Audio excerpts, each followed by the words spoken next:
माता की जय, भारत माता की जय, भारत माता की जय, कलका माता की जय, कलका माता की जय, कलका माता की जय. CDS General Chauhan formally releases joint doctrines for cyberspace and amphibious operations. Chief of Defence Staff General Anil Chauhan on Thursday formally released the declassified versions of the joint doctrines for cyberspace and amphibious operations, which seek to provide policymakers with a common lexicon and guidelines for effective planning and smooth execution of joint military operations. The declassification of these doctrines underscores India's commitment to enhance visibility, accessibility, and wider dissemination of joint warfighting concepts, the Defense Ministry said. Chief of Defence Staff and Secretary, Department of Military Affairs, General Chauhan formally released the declassified versions of the joint doctrines for cyberspace operations and amphibious operations during the Chiefs of Staff Committee meeting in New Delhi, it said in a statement. The Joint Doctrine for Cyberspace Operations outlines a unified approach to defend national cyberspace interests, integrating offensive and defensive cyber capabilities and enabling synchronized operations across the three services. It emphasizes threat-informed planning, resilience building, real-time intelligence integration, and development of joint cyber capabilities, the statement said. The Joint Doctrine for Amphibious Operations defines the framework for planning and executing amphibious operations by integrating maritime, air, and land forces. It stresses interoperability, rapid response capability, and joint force application to influence operations ashore, the ministry said. The CDS has initiated development of numerous new doctrines or primers covering contemporary as well as niche areas of warfighting such as military space operations, special forces operations, airborne or heliborne operations, integrated logistics and multi-domain operations, it said. These doctrines will provide stakeholders and policymakers with a common lexicon and guidelines for effective planning and smooth execution of joint military operations, the statement said. Dates for Putin's India visit almost finalized. Dates for Putin's India visit almost finalized, said Ajit Doval. India and Russia have almost finalized the date for President Vladimir Putin's visit to India for the annual India-Russia summit, said NSA Ajit Doval during his visit to Moscow. Both sides had said last year Putin would travel to India in 2025 for the annual summit, but they have not been able to confirm a date till now for what would be the president's first visit to India since the Russian invasion of Ukraine. Official sources later said no specific time or date had been indicated by the NSA in his engagements. They also denied Russian media reports that Putin is coming in August. The leaders are likely to meet in any case this month on the margins of the SCO summit in Tianjin. Doval also called on Putin during his visit. We are very excited to learn about the visit of President Putin to India. I think the dates are almost finalized. Summit-level meetings have always been watershed points that have given direction to the relationship, said Doval in a meeting with his Russian counterpart, Sergei Shoigu, in which they discussed energy and defense cooperation. Underscoring time-tested ties with India, the Russian official said Moscow is ready to work with India to form a just and sustainable world order and ensure the supremacy of international law.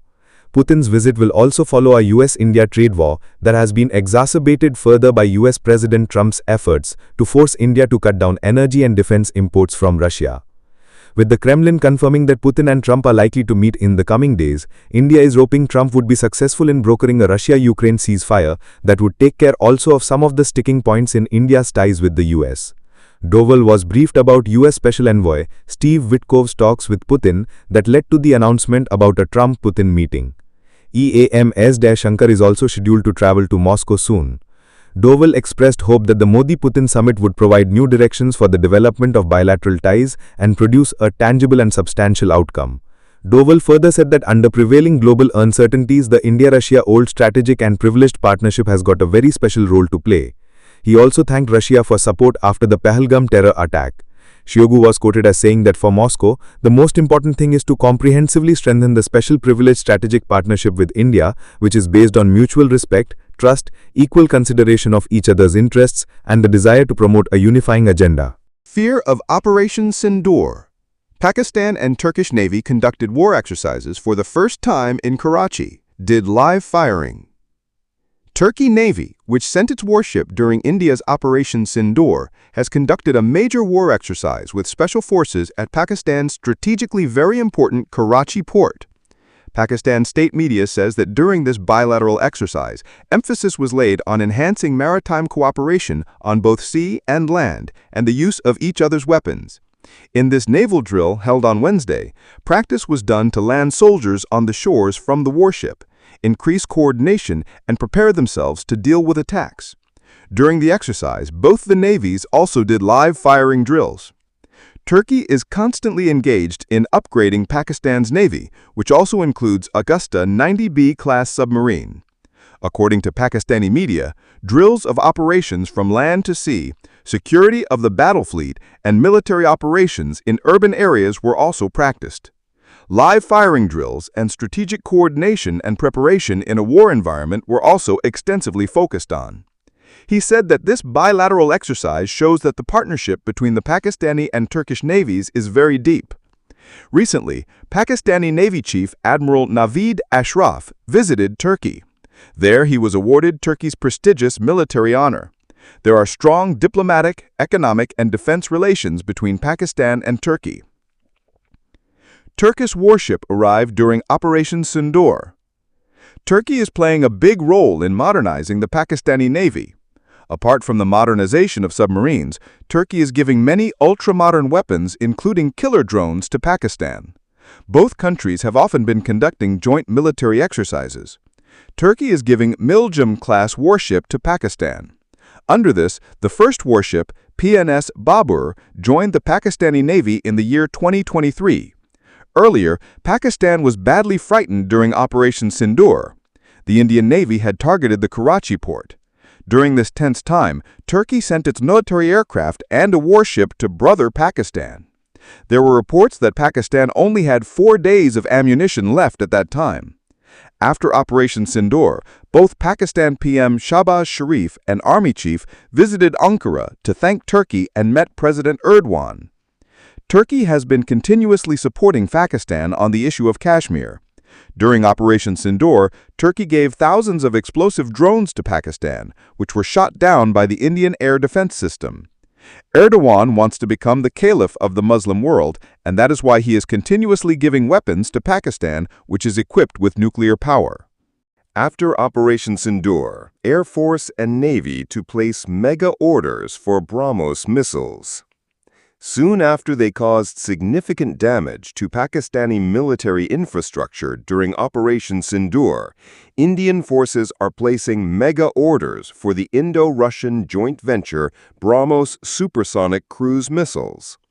Top defense sources told ANI that a high-level defense ministry meeting is expected to give clearance to the procurement of a large number of BrahMos missiles for the Indian Navy warships, along with ground and air-launched versions of these weapons for the Indian Air Force soon. The missiles were used in a big way to hit Pakistani air bases and army cantonments all along its length and breadth during the 4-day conflict. The Navy would be using the missiles for equipping its Veer-class warships, while the Indian Air Force would be using them to equip its Russian-origin Su-30 MKI fighter jet fleet, the sources said. Recently, Prime Minister Narendra Modi praised the performance of the indigenous weapon systems in the conflict, saying, "During Operation Sindoor, the world saw the capabilities of our indigenous weapons. Our air defense systems, missiles, and drones have proved the strength of Atmanirbhar Bharat, especially the BrahMos missiles."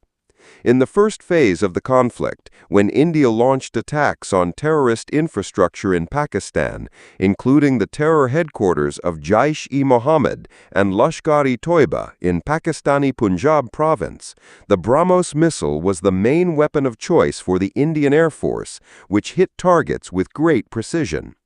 The BrahMos caused further damage to Pakistani air bases, and hence the Pakistan Army tried to retaliate, protecting the terrorists and their infrastructure. India halts procurement of 6 Boeing P-8I maritime patrol aircraft after 50% price hike triggered by U.S. tariffs, amid strategic review of high-value defense deals. India has officially paused the procurement of 6 additional Boeing P-8I maritime patrol aircraft as of August 2025.